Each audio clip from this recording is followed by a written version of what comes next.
BJP has rewritten Bengal's political story, but this election is more than one particular party's victory. Come, read with me.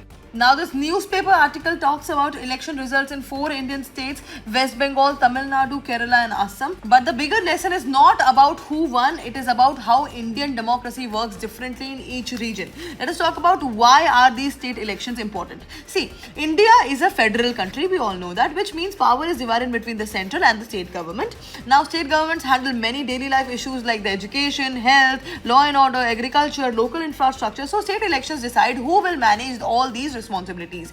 Now, the key learnings from these elections are regional diversity matters. For example, India is not politically or socially uniform.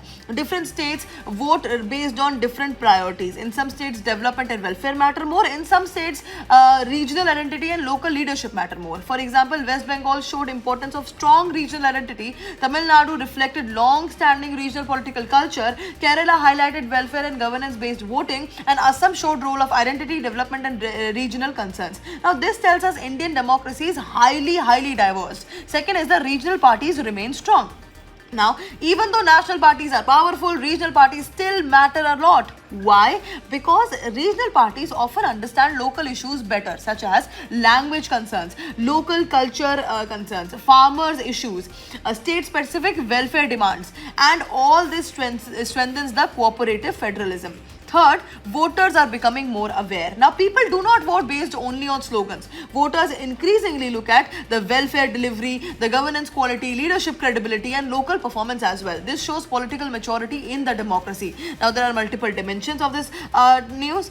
First is the political dimension, strength of Indian federalism, balance between national and regional parties. Then there is a social dimension, importance of language, culture, and regional identity in voting behavior. Then there is an economic dimension, welfare schemes and development influence voter decisions. Then there is an administrative dimension, state governments are judged on governance efficiency. Then there is a constitutional dimension, demonstrates functioning of parliamentary democracy and electoral process. Now, the broader democratic significances, these elections show democracy is competitive, citizens actively participate, peaceful transfer of power happens through elections.